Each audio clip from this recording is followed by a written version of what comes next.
Баршаңызға сәлем. Бүгінгі видеода мен сіздерге өмірді өзгертуге арналған осындай керемет 3 кітаппен бөлісетін боламын. Енді бұл кітаптарды мен де оқыған кезімде өмірім 180 градусқа өзгерді деп айта аламын, және де сіздерге де пайдасын тигізетініне сенімдімін. Менің есімім Нұрберген Бақытұлы. Сізге кітапты жылдам әрі түсініп оқуға көмектесемін. Өзімнің нәтижем осы уақытқа дейін 500-ден астам кітап оқыдым, және де осы YouTube парақшамда сіздерге осыншама кітапты қалай оқыдым және қандай техникаларды қолдандым, әдістерді бөлісетін боламын. Ендеше біз бастаймыз өмірді өзгертетін кітаптар. Ең бірінші кітап бұл Кәмшат Бекжігітованың ойыңды өзгертіп, өміріңді өзгерт кітабы. Жанры психология жанрында. Енді бұл кітап негізінде бір өте керемет деп айта аламын. Бұл жерде енді адамның өміріндегі көптеген проблемаларының шешімі жазылған десем артық болмайды. Енді сіздер мысалы кітаптың жалпы сіздер алғы сөзім болсын, мысалы мен сіздерге енді қызық болсын, мынадай мазмұны бар ғой, осы мазмұнындағы бір өте керемет жерлерді бөлісейін.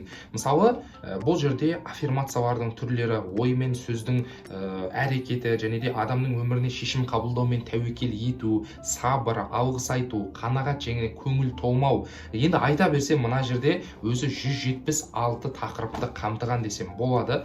Бұл кітап енді кімдерге арналған, сол туралы айтайықшы. Бұл кітап негізі өмірдің еш қызығы жоқ, өзіме көңілім толмайды, өзімді жек көремін, өмірде не болып жатыр, орысша сөйлей алмаймын, ынжықпын, ұялшақпын, не болады, ананы істесем, мынаны істесем деген сияқты көптеген басында ой, күмән, қорқыныш, қателіктері бар адамдарға, сонымен қатар көпшілік ортада өзін дұрыс ұстай алмайтын адамдарға, өзін ұялып, іштегі қорқыныштарына сенімсіздік танытатын адамдарға, үшіншіден мынау әйел кісілер, көбінесе негізі бұл кітаптың енді авторы Кәмшат Бекжігітова, белгілі психолог. Бұл кісі енді кітабында көбінесе әйелдерге арнап жазылған десем болады. Енді мен бұл кітапты оқып шықтым, себебі бестселлер, бір жағынан өзім психологияға да қызыққаннан кейін бұл кітап негізі маған күшті бір ұнады деген ойдамын. Бірақ енді көпшілік жерлерінде негізі әйелдерге жазылғанша, мысалы қайын жұртыңмен қалай араласу, енең не дейді, одан кейін барып келіндік қызметтер, бала шағаны тәрбиелеп жүріп, оны былай айтқан кезімізде бизнес жасау немесе жұмыс, кәсіп деген сияқты, или болмаса бір жалғыздық күйіндегі адамдарға көбірек көмектеседі деп ойлаймын. Жалпы негізінде осы нәрсенің барлығын қосып айтқан кезде, мынау стрессте жүрген, депрессияда жүрген, көңіл күйі түсіп жүрген адамдарға міндетті түрде оқу керек деп ойлаймын. Енді мен бұл кітаптың ішінен өте көптеген практикалық та жаттығулар алдым. Мысал келтіретін болсақ, психологияда андай өз-өзімді кешіруге байланысты, мысалы кітаптан түйген жерлерінде де мына нәрсені мен өзім түсіндім да, өз-өзімнің құндылығымды, яғни өз-өзімді жақсы көруді үйрендім десем болады. Яғни көп жағдайда мен өзімді біреумен салыстырып, өзім құнсыздандырып алады екен. Осы кітапта мысалы өз-өзіңді жақсы көруге байланысты практикалар, техникалар айтылады. Мысалы өзіңнің 10 жақсы қасиетіңді жаз дейді. Соны күнделікті қайталап жүр. Одан бөлек ішінде табысқа қол жеткізудің түрлі жолдары. Енді бұл айтқан кезімізде Кәмшат Бекжігітова да енді өзінің өміріндегі мәселелермен жазады. Негізі көпшілік әйел кісілерде ол мәселе бар деп ойлаймын. Көбінесе анадай отбасымен екі бөлек жаққа кету, одан кейін барып ол балаларды қалай тәрбие жасау, немесе өмірде анадай болады ғой бір сәттер, әлемде жалғыз қалып кеткен сияқты, ешкім бір айналаңда достарың көп сияқты, туысқандарың бәрі бар, барлығы айналаңда жүрген сияқты. Қазірдің өзінде әлемде адамдар көп, бірақ ішіңде өз-өзіңді бір жалғыз сезінесің, біртүрлі сезінесің, қорқасың, болашаққа деген не болады екен, не істесем болады деген сияқты. Осындай сізде ойда жүретін болсаңыздар, міндетті түрде осы кітапты оқып көріңіздер. Шынымен де өмірлеріңізді 180 градусқа өзгертеді. Менің сүйікті жазушыларымның бірі, әсіресе бұл Кәмшат Бекжігітова, мына Луиза Хей деген жазушыны білсеңіздер, соның қазақша версиясы деп айта аламын. Дәл Луиза Хейдің өміріне де ұқсас, жазу стилі де ұқсас. Жалпы алған кезімізде мен өзім жалпы Луиза Хейді өмірде көрмесем де, Кәмшат Бекжігітованы өмірде көрдім, кездестім, әңгімелестік деген сияқты, және Луиза Хеймен сөйлесіп отырғандай бір өте керемет адамның ішкі жан дүниесімен сырласатын. Енді осы кітап айтқан кезімізде сіздерге 100% көмектесетініне сенімдімін. Сондықтан осы кітапты оқуға кеңес беремін. Енді екінші тұрған кітап менің қолымдағы Джордж Оруэллдің Мал қора кітабы. Бұл енді көбінесе мынау әлемде скотный двор деген несі бар, орысша түрі, сонымен танылған кітап. Негізінде Джордж Оруэлл дегеніміз бұл британиялық жазушы негізінде. И бұл кісі маған ұнайтыны, бұл Джордж Оруэлл бір нәрсені прямой жеткізбейді да. Мысалы, басшылық, сен жамансың, мысалы, Махамбет немесе Исатай бар, хан емессің, қасқырсың, қасалбасты бастырсың, дана деген сияқты, дұшпаның келіп табалап, осындайда не қылсын деген сияқты өлеңдермен андай прямой шығатын болса, Джордж Оруэлл қандай тактиканы қолданатынын айтайын ба? Джордж Оруэлл андай астарлап жеткізетін, яғни кез келген адам түсіне бермейді. Мысалы келтіретін болсақ, сіздерге қарапайым тұрғыда желтоқсан оқиғасында Қара бауыр қасқалдақ деген ән шықты, сол кезде Қара бауыр қасқалдақ әні ол сол кездегі мынау орыстардың бізге қойып берген адамына дейін құлағына жеткен деген сыбыс бар. Сол кезде сол әншіні шақырған кезде Қара бауыр қасқалдақ, ол енді жай ғана құсқа арналып шығарылған осындай, бірақ на самом деле Қара бауыр қасқалдақ әні Дінмұхаммед Қонаев атамызға шығарылған. Сол сияқты Джордж Оруэлл да дәл сондай стильді қолданады, яғни прямой жеткізбейді, дәл осылай деген сияқты, бірақ андай адамдарға шынымен де бір өзекті нәрселерді қозғайды. Енді біз тақырыбымызға қайтып оралсақ, Мал қора деген кітап, бұл кітап енді не жайлы? Мен бұл кітапты айта беруден жалықпаймын. Есімде кезінде осыдан 2-3 жыл бұрын осы кітапты оқып болып, дәл соның эмоциясымен тұрып видео салған болатынмын TikTokта. Сол видеом 1 миллионға жуық просмотр жинаған, және де өте көптеген әртүрлі ойлар келген. Енді бұл кітапты шынымен де кез келген адам оқып көруі керек деп ойлаймын. Себебі Джордж Оруэлл бұл жерде енді сол мал қорадағы жануарлардың қазіргі замандағы саясаттағы, биліктегі қарапайым адамдармен өте керемет астарлап жазып қойды. Енді бұл кітапты оқып отырған кезде, былай айтқан кезде тарихқа қызығып жүрген адам болсаңыздар, сол 19-20 ғасырлардағы мынау Лениндердің, яғни мынау Совет үкіметінің қалай құрылғанын да бәлкім жазатын шығар осы кітапта ше. Енді былай айтқан кезде қысқа түйіні, бұл жерде бір Джонс деген болады. Джонс деген бір не болады, фермер болады. Сол фермердің өзінің сол фермасында жануар бар. Бұл айтқан кезімізде бір күні көтеріліс жасайды. Бұл көтерілісті енді жасағаннан кейін не болады? Көтеріліс жасағаннан кейін Джонс деген жаңылдегі фермер қашып кетеді басқа жаққа. Өткен енді сиыр бар, жылқы бар, бәрі енді сондай бір қиялға беріліп көтеріліс жасатқызып қояды. Сонымен енді көтеріліске кімдер келеді? Биліктің басына шошқалар келеді. Басқа жұмыстардың бәріне әркімнің өзінің бір жұмыс бар. Тауықтар жұмыртқа жасайды, оны апарып неге базарға өткізеді, одан түскен ақшаны солай жануарлар былай айтқан кезде өздерінің пайдаларына жаратады деген сияқты. Былай айтқан кезімізде сол кездерде шошқалар билікке келгеннен бастап өзгереді. Кәдімгі фермерде шошқалар не деп айтады? Жануар бар, мысалы Джонс мырза үнемі сабайды жануарларды, әбден титығына тиіп жіберген. Сонымен жаңа дегендей шошқалар былай айтқан кезде ақылдырақ жануарлар, басқалардан қарағанда хат тани алады деген сияқты. Сонымен енді бұл жерде шошқалар билікке келгеннен кейін басында мысалы біз жануарлардың құқығын көтереміз, сіздерге неше түрлі жеңілдіктер жасаймыз, мықты жануарлардың жағдайын жасаймыз деп айтады. Бірақ уақыт өте келе сырттан қарап отыратын болса, керісінше одан самайын жаман болып бара жатқан, тіпті шошқалар ақыр соңында билікке келгеннен кейін неше түрлі қитұрқылықтарға барып, сол Джонс мырзаның үйінде адамдар сияқты тамақтанатын деңгейге жетеді. Сөйтіп жүреді да неше түрлі адамдармен келіссөздер жасайды. Одан кейін барып сол өздері қойған заңдылықтарға өздері қарсы шыға бастайды. Сауған сиырлардың сүттерін өзі іше бастайды. Негізі оны ешқандай жануарларға ішуге тыйым салып тастаған. Бұл айтқан кезде сол шошқалардың көшбасында Наполеон деген болады. Наполеонды қорғап жүретін иттері болады. Бір жануар қарсы шықса талап тастайды сол иттер, барлық жануарлар қорқынышта өмір сүреді. И ақыр соңында былай қарап тұрсаңыздар, бір күні қарқылдаған дауыстар шығып жатады. Бұлай үйдің несіне қараса, жаңағыдегі шошқалар адам бейнесіне айналып кеткен. Бұл айтқан кезімізде қайтадан Джонс мырза сияқты солар адам бейнесіне айналып кеткен.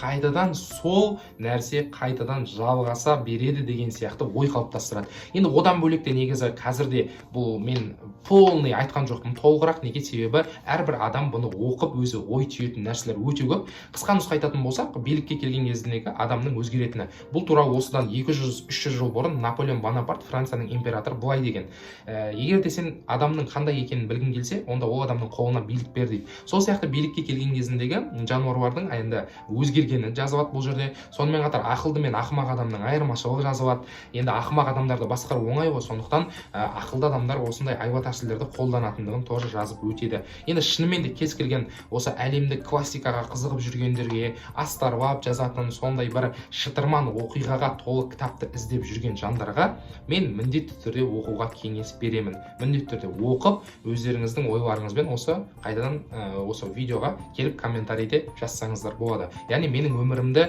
өзгерткен кітаптардың ішінде осы Малқора кітабы тағы да бар десем болады. Ал ендеше үшінші кітапқа да келіп жеттік. Үшінші кітап бұл Абай атамыздың 45 қара сөздері, яғни Абай атамыздың кітабы. Енді негізінде мен неге бұны бірінші орынға қойдым? Әлбетте бұл жерде енді мен Абай атамыз қазақ болғаннан кейін бұны қазақтардың бірінші орынға қою емес. Негізгі мақсатым бұл жерде шынымен де бай қараған кезімізде Абай атамыздың маған жазылған өлең жолдары болсын, қара сөздері барлығы өте қатты ұнайды.